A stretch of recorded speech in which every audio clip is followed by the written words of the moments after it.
माते, माते, माते।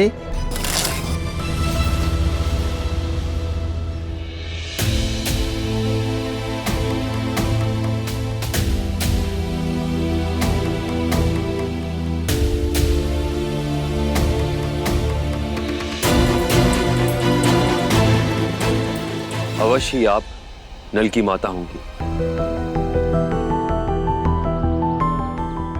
कहिए देवी, आप ही हैं नल की माता?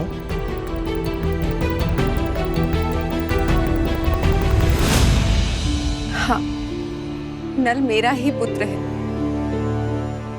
अवश्य ही उसने आपके साथ भी कोई उदंडता ही की होगी। मैं अपने पुत्र की ओर से क्षमा मांगती हूँ।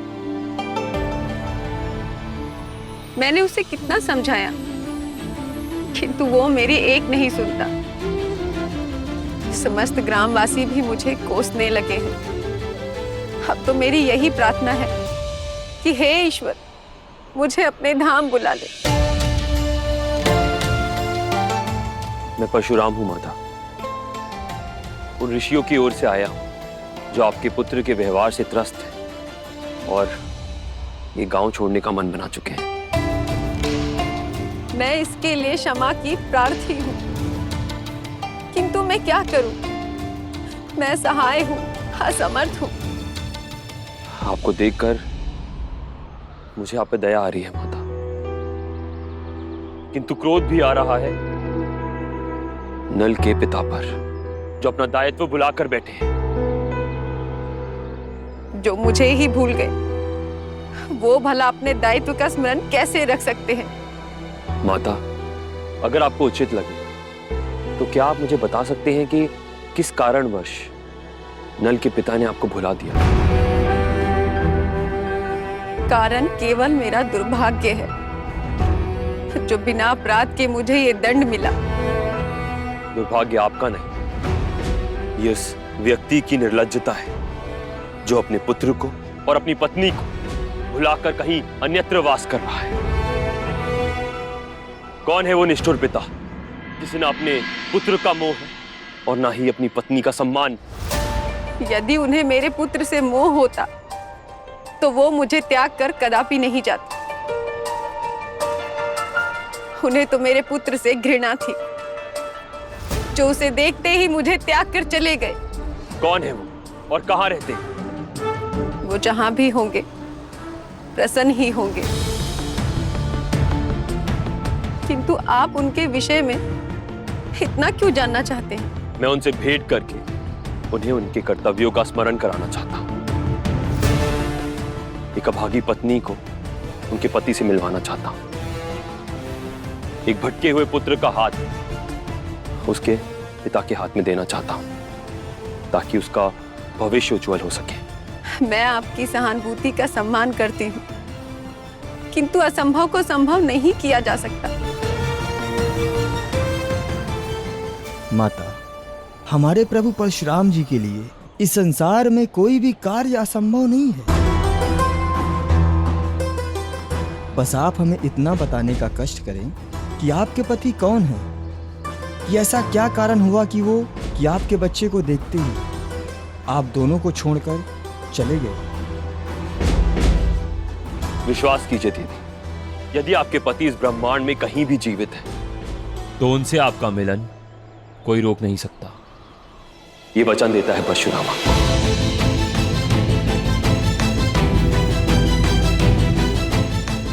वो जहां भी होंगे मैं उन्हें लेकर आऊंगा आपके पास।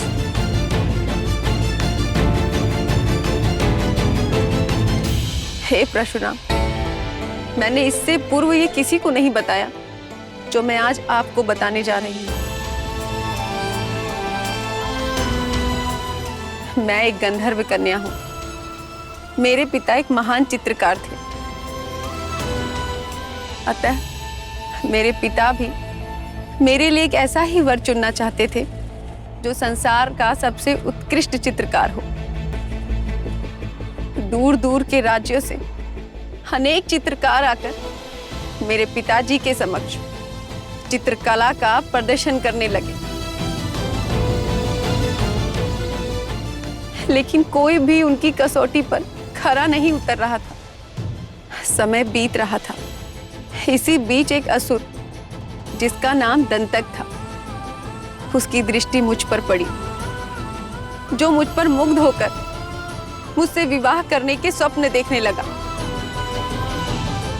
जब उसे ये ज्ञात हुआ कि स्वयंवर के अनुसार मेरा विवाह उसी से संपन्न होगा जो सबसे अच्छा चित्रकार होगा, तो असुर दंतक भी चित्रकारी करने लगा।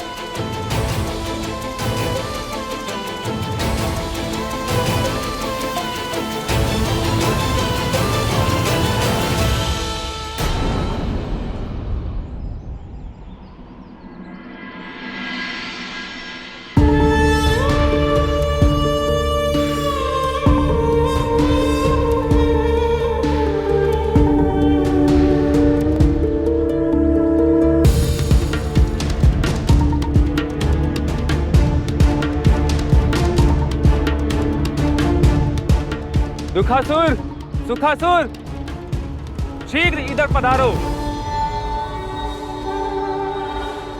जी असुरराज दंतक, आदेश दें। आदेश नहीं, सुझाव दो हमें। हमने जो रजनीवाला का चित्र अंकित किया है, यह कैसा बना है, हमें बताइए।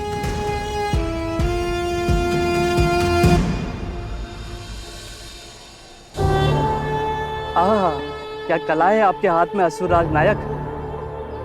ऐसा प्रतीत होता है कि साक्षात हमारी होने वाली महारानी रजनीवाला जैसे इसी में विराजमान हो। किंतु महाराज वो तुम शांत रहो दुखासुर, तुम्हें बोलने का अवसर मिलेगा, किंतु पहले सुखासुर बोलेगा। सुखासुर, तुम सत्य तो कह रहे हो ना हमसे? आपके समक्ष असत्य बोलने का साहस तो देवलोक के देवताओं में नहीं, तो फिर मेरा क्या मूल्य है असुरराज दंतक। किंतु महाराज, हमने कहा ना तुम्हें अवसर दिया जाएगा, किंतु पहले सुखासुर बोले। सुखासुर, तो क्या तुम्हारे अनुसार मेरी इस सुंदर चित्रकला को देखकर क्या रजनीवाला हमसे विवाह करने के लिए तैयार हो जाएगी? रजनीवाला ही क्या, इंद्रलोक की सभी अप्सराएं जब आपकी इस चित्रकारी को देखेंगी तो आपके आगे पीछे वरमाला लेकर चक्कर काटने लगेगी असुरराज दंतक। मुझे तो इंद्रलोक की अप्सरा नहीं, केवल और केवल रजनीवाला ही चाहिए। तो फिर इसमें विलंब कैसा असुरराज?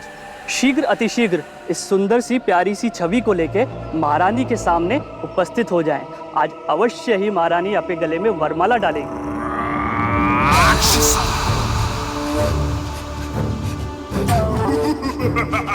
अब मैं कुछ कहूँ महाराज? क्यों? कोई मुहूर्त निकला जा रहा है तुम्हारा? तुम अगली बार कहना, जब मैं पुनः दूसरी छवि बनाऊंगा। अभी इस छवि को उठाओ और मेरे साथ चलो।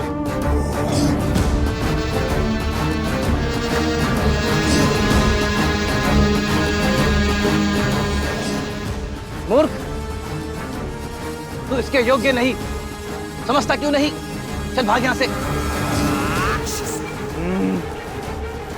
मैं तो बावड़े से बोल रहा था महाराज, जो अभी अभी हमारे इस सुंदर सी रानी की छवि के इर्द गिर्द मंडरा रहा था। भगा दे मैंने उसे। कहाँ वो तुच्छ सा भंवरा और कहाँ आप। शीघ्र चलो यहाँ से, रानी रजनीवाला का वन विहार का समय हो गया है। जी असुरराज।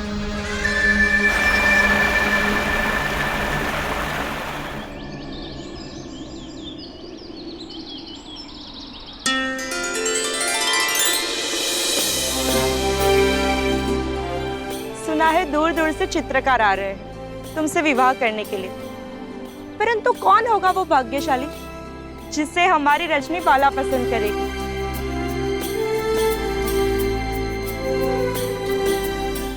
मैं नहीं, अपितु उसकी कला चुनाव करेगी सुलोचना।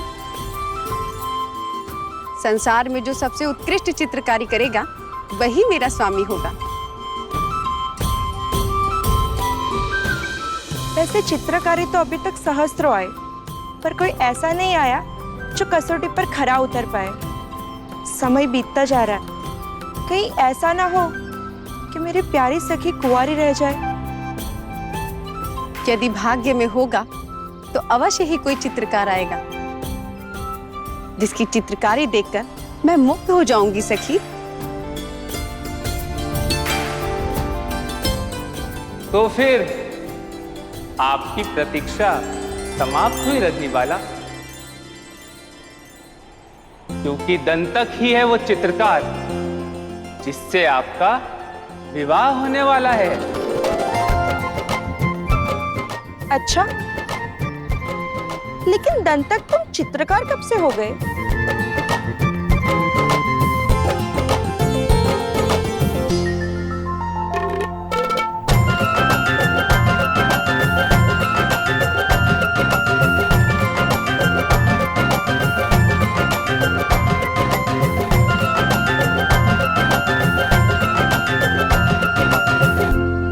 हाँ, जिस असुर के हाथों में हड्डियां और शस्त्र नृत्य करते हैं, उसके हाथों में ये चित्र बनाने की कूटी क्या कर रही है?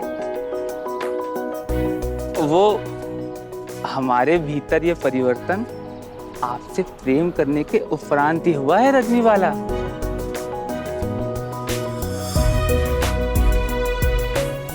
और आपको ज्ञात है, हमारे असुर राजा ने तो आपकी एक सुंदर सी छवि भी बनाई है। अच्छा, हाँ, जिसे देखकर आप मंत्रमुग्ध भी हो जाएंगी।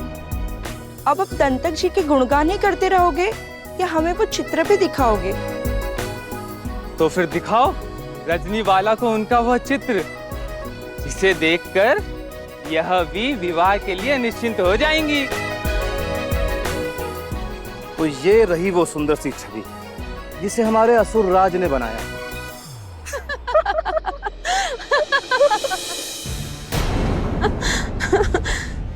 क्या सचमुच इसे तुमने अपने हाथों से बनाया है? हाँ, इसे मैंने अपने इन्हीं हाथों से बनाया है। क्यों, आपको कोई संदेह है क्या? नहीं, मुझे प्रतीत हुआ अपने दांतों से बनाया है।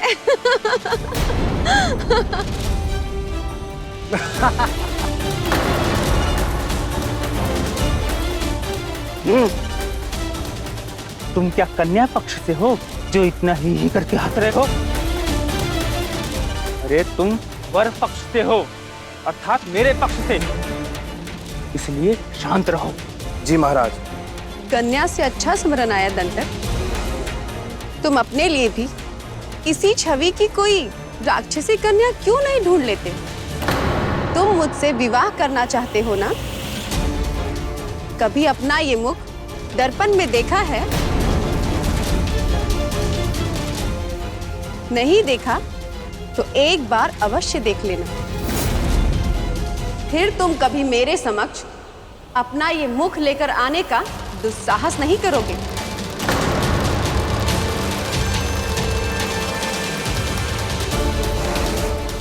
चलो सुलोचना।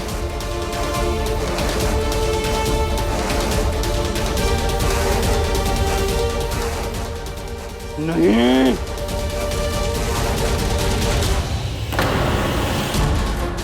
रजनीबाला, अगर तुम्हारा विवाह मुझसे नहीं हुआ तो मैं तुम्हें किसी और का भी नहीं होने दूंगा। स्मरण रखना। समय बीतने लगा, किंतु पिताजी को कोई योग्य चित्रकार नहीं मिला जिससे वो मेरा विवाह करवाते।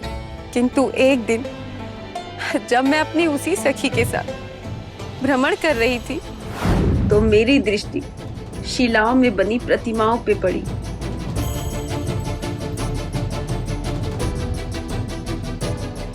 सुलोचना, ये किसकी चित्रकारी और शिल्पकारी है जो इस तरह पत्थरों पर सजीव होकर बोल रही है? ये तो कोई दिव्य चित्रकार और शिल्पकारी हो सकता है जिनके हाथों ने पाषाणों में भी प्राण भर दिए।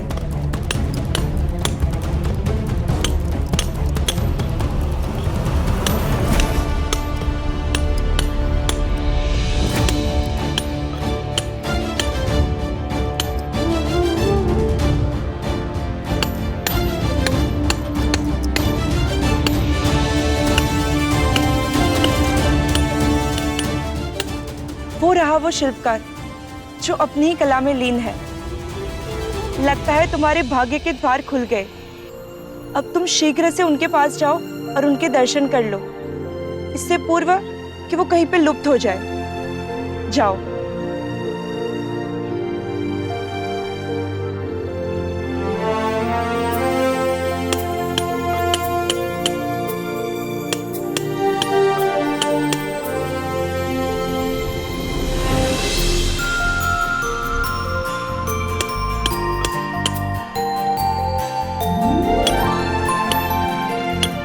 जो रूप मन में बसा है वो इस पाषाण पर क्यों नहीं उभर पा रहा है? प्रतीत होता है कि अथक परिश्रम के पश्चात भी कदाचित ये चित्र अपूर्ण ही ना रह जाए। हे चित्रकार, ये अपूर्ण चित्र भी संपूर्ण हो सकता है।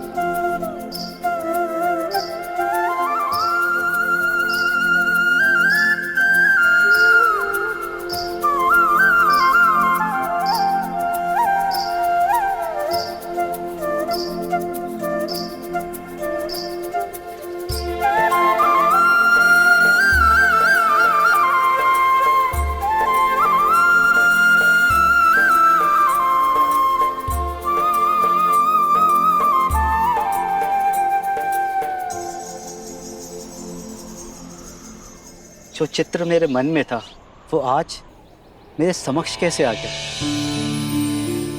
कहीं ये स्वप्न तो नहीं?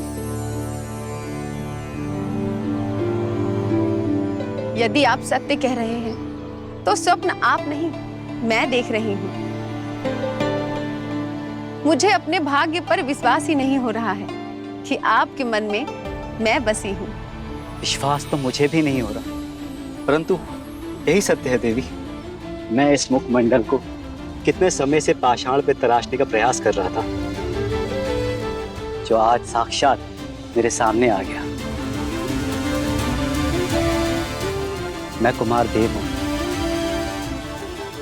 आप कौन है देवी? मैं आपकी कल्पना, आपके मन में बसी वो मूरत जो अब आपके चरणों की दासी बनना चाहती है।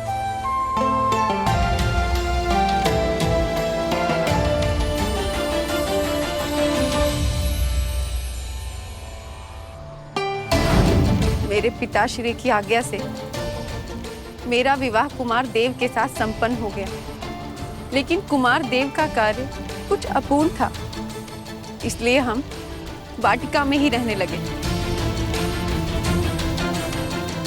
कुछ समय बाद हमारी एक संतान हुई, लेकिन मेरे स्वामी ने संतान को देखते ही स्वीकार करने से मना कर दिया, क्योंकि वो संतान एक बानर था। स्वामी, स्वामी रुक जाइए, हमें इस तरह छोड़कर मत जाइए स्वामी। स्वामी, स्वामी, स्वामी, स्वामी रुक जाइए, हमें त्याग कर मत जाइए स्वामी। हट जाओ मेरे रास्ते से। कभी स्वप्न में भी मेरे मन में ये विचार नहीं आया था कि तुम एक वानर शिशु को जन्म दोगी। स्वामी, शिशु का जन्म अवश्य ही मेरी कोख से हुआ है, किंतु इसे जीवन तो ईश्वर ने दिया है। यदि मेरे पुत्र ने वानर रूप में जन्म लिया है तो इसमें मेरा क्या दोष है? दोष केवल तुम्हारा है, क्योंकि तुम ही इसकी माता हो। मुझे तो ये प्रतीत होता है कि अवश्य तुम एक श्रापित कन्या हो, श्रापित कन्या हो, श्रापित कन्या हो।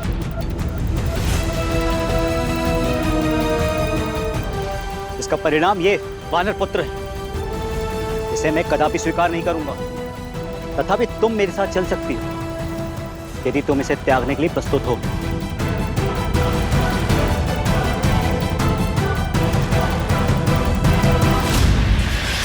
बोलो, स्वीकार है तुम्हें? नहीं स्वामी, एक माता अपने पुत्र को त्यागने का कभी विचार भी नहीं कर सकती। आप एक माता की ममता को क्यों नहीं समझ रहे हैं? और तुम मेरी व्यवस्था को क्यों नहीं समझ पा रही हो?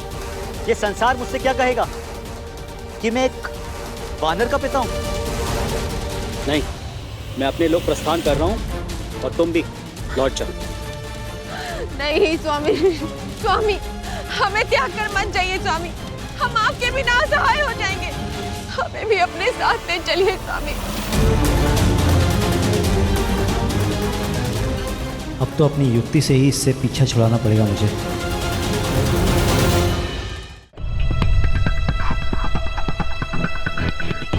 उचित है, तुम इस पुत्र के साथ मेरे लोग आ सकती हो।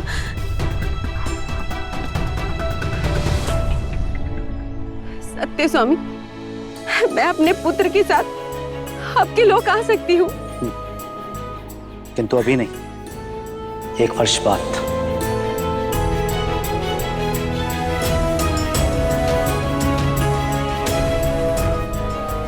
ये लो मेरी मुद्रिका, जब तुम आओ तो इसे मुझे दिखाना, मैं तुम्हें पहचान लूंगा।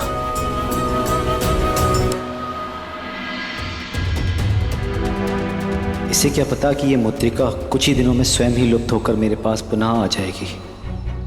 उसके पश्चात मेरे पास इसे ना रखने का एक बहाना भी मिल जाएगा।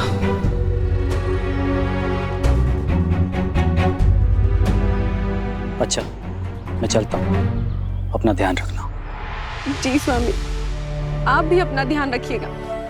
मैं 1 वर्ष पश्चात आपके पास आ जाऊंगी।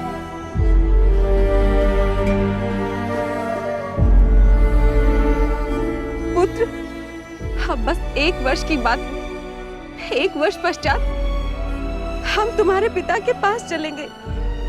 तब तक के लिए मुझे ये मुद्रिका संभाल कर रखनी होगी।